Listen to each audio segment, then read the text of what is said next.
in that because our Kimberly Bruce he was convicted by a jury of peers on all those other cases as well. Outside of the governor's mansion in Little Rock. And Kimberly, you know, being there and actually talking to people, what did they tell you about their feelings about Ledelle Lee?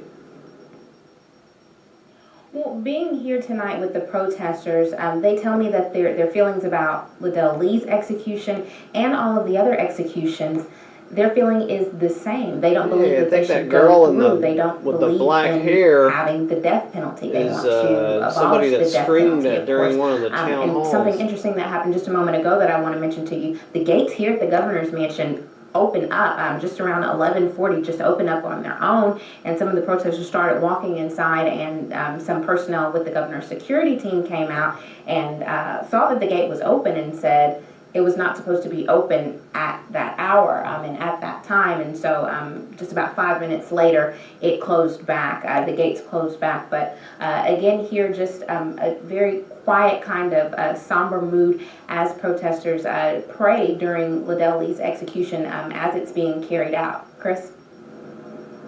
Okay, Kimberly, and again, I mentioned your reporting yesterday from the Sunnyside community where Ledelle Lee carried out many of these crimes, including the one for which he is being executed tonight. What was your impression of being in that community and talking with people?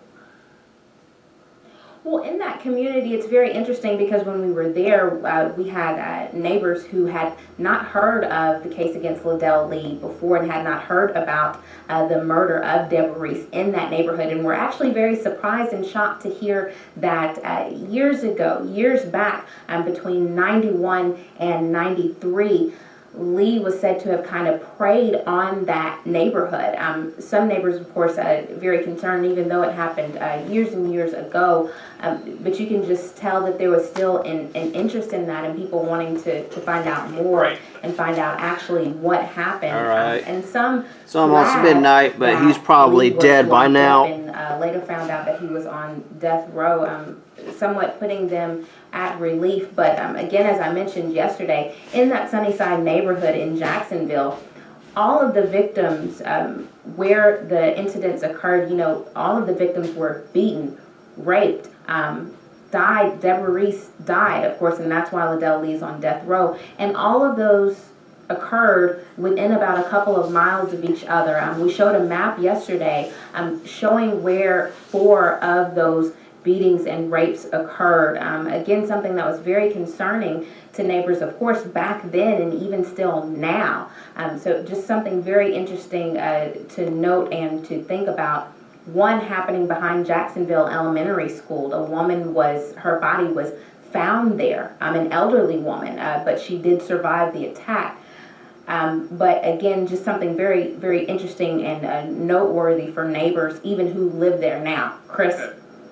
Okay, Kimberly, thank you very much.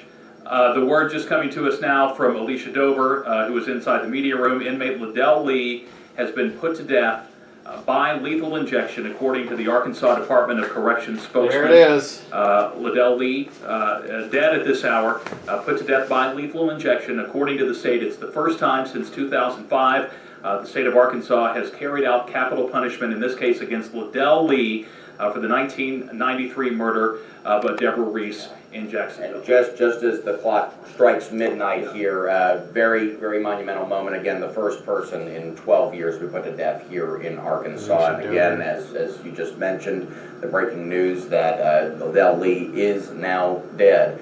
Interesting to know, when I was talking to that executioner from Virginia a couple weeks ago, one of the things that he noted is on the death certificate, it will say that he died by homicide. And so interesting sort of the juxtaposition of that with what he did. If you're viewing it as an eye for an eye, he has homicide committed on him, as apparently he did the same to some other people. Well, and that informs a lot of feelings on the part of those who oppose capital punishment, that the state should not be in the business of conducting homicides.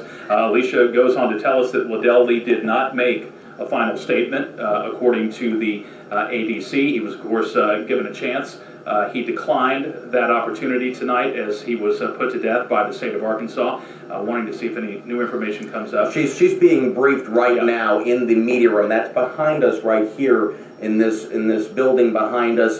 There are several media outlets here from Little Rock, from Memphis, from Northwest Arkansas, and national news outlets here waiting to hear exactly what happened, how it happened. Alicia, of course, bringing us very up-to-date information on Twitter right now. That's how we're trying to monitor what exactly is being said inside. We can't bring a camera into that briefing room.